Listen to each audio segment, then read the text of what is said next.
everyone, my name is Zann and I'm your undergraduate at the Asian School of Environment at Nanyang Technological University.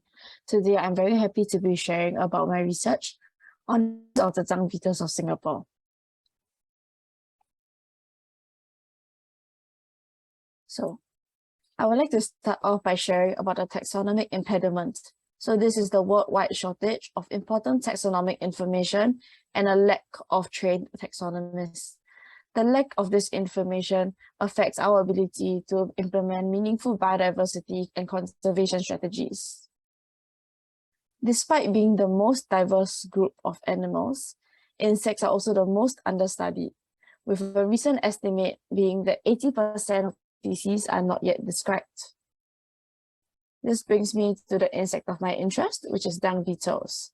We study dung beetles for three reasons.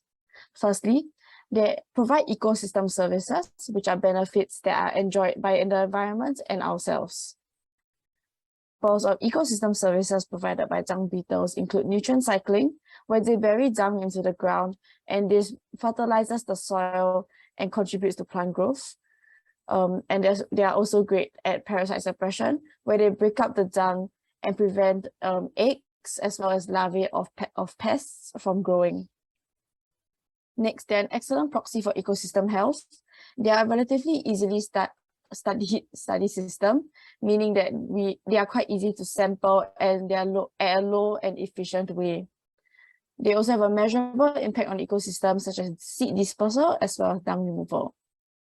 Lastly, dung beetles are a great surrogate indicator for mammals, particularly elusive ones such as civets. And this is due to dung beetle mammal associations, where some dung beetles may have relationships with certain mammals, and this affects where they may be found. In Singapore, dung beetles have historically been studied mainly in our primary forest areas, mainly meaning the central catchment and Pulau Ubin. However, local dung beetle distribution in urban parks and green spaces are currently lacking. Hence, I aim to bridge this gap by increasing sampling effort to supplement existing records by carrying out sampling in lesser sampled areas. So these would be the parks and urban areas around Singapore. From this data, I hope to make a species checklist, which allows us to better understand present diversity, add value to taxonomic records, as well as support the implementation of meaningful biodiversity strategies. Lastly, from our list of species, I would create a morphological key, and by doing so, hopefully identify potentially Singapore-specific morphological variation.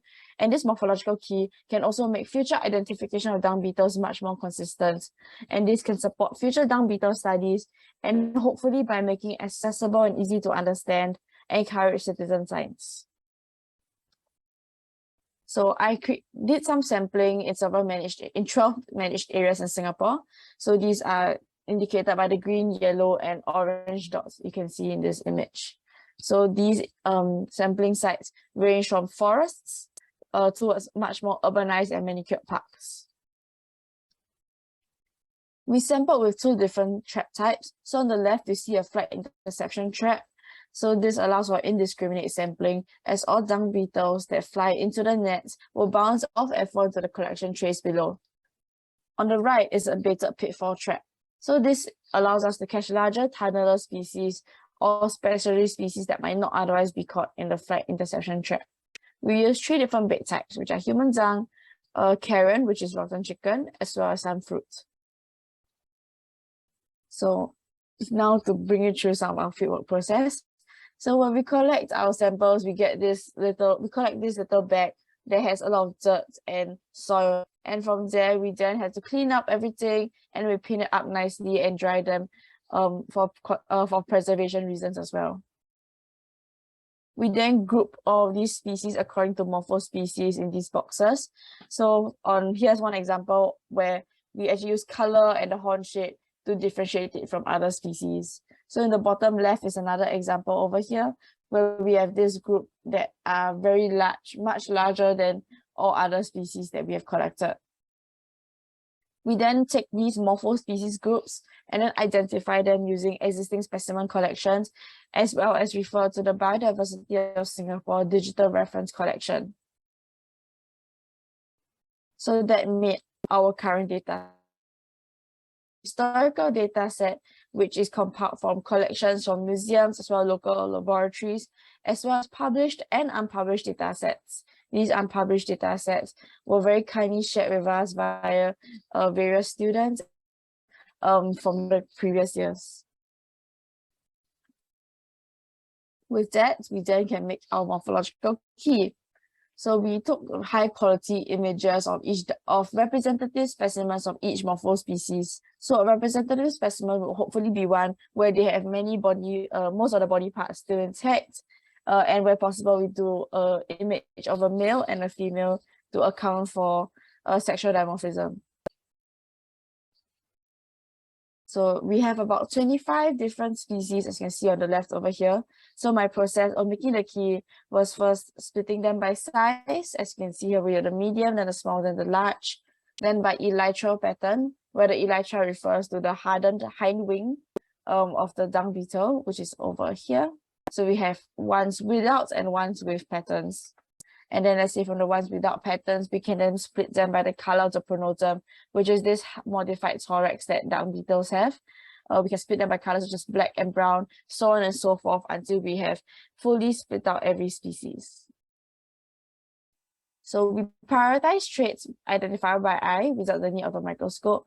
And wherever possible, I have only two options for each question and include images for clarity.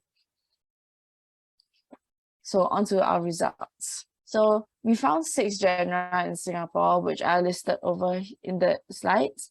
And of these 6 genera, we have a total of 27 species. Of these 27 species, we then find that about 14 of them were not resampled in our recent sampling. These species may have potentially gone extinct, which would be the worst case scenario. However, they might actually just be specialist species attracted to certain baits that we didn't use or found in habitats that we couldn't sample in, such as in the canopy where arboreal species may be found. Some historical specimens may also have been misidentified, as these specimens may have been found over a century ago, and we have a much greater understanding of the identification of these species now. So in the species checklist, we include images of the 4 different views of the dung beetle, as well as any ecological remino size, as well as all recorded occurrences in our dataset. And now the best way for me to show you how the morphological key looks like is actually just to show you an example. So here, let's say we have a specimen over here and we want to identify it. The first question will ask us whether it has a pattern on the elytra, and here we do see, yes, it does have these yellow spots on its black elytra. So we move on to group A, where the first question is asking us about the underside pattern. So here the question asks specifically about any yellow markings on the abdomen, and we know we do not see it. Our specimen is mostly very dark and uniformly colored. So we move on to question 2. Question 2 then asks us where is the patterns located. So our patterns are located only on the anterior of the elytra, where anterior means the front and posterior means the back. So we move on to question 3, which then asks us what is this pattern on the elytra exactly. So we find that our specimen perfectly matches the description of option A, where the elytral pattern is clearly defined. It has 4 distinct lighter yellow sections against a black elytra.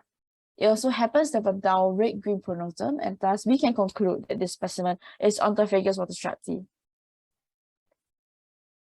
Now, over the course of making our species checklist and morphological key, we have several unidentified morphospecies that we could not match to any of our current known descriptions. And this would mean that future work would have to be working with taxonomists or looking at DNA sequences to actually identify what they are. Some interesting results we found are potentially regional differences in some species. So for example, Ontophagus phoenides has these tubercles, which are these little bumps on the pronotum. They are found on both males and females in lowland Sabah, but only the males in our Singapore specimens. However, we still had identified them as Ontophagus phoenides for now, due to the unique flowery looking pattern that they have on the elytra. The largest challenge faced was the presence of species complexes, which are two or more species in a group look almost identical. So on the left is a pair that look as essentially the same. They have the same patterns. However, we could identify them using different horn shapes in the males, where Ontophagus proletareus has straight horns going upwards like this, whereas Ontophagus limpatus has slightly more curved horns like a goat. However, females which don't have horns are essentially undistinguishable for now. The pair on the right, Ontophagus semicupreus and Ontophagus crassicolis, are very similar in size as well and both lack elytral patterns, and they pretty much look the same in this picture, in these examples that I have put up here.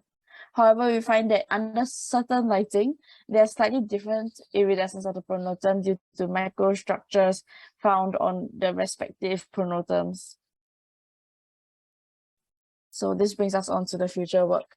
So identification is currently limited to only morphological traits, and we have 8 unidentified morphospecies.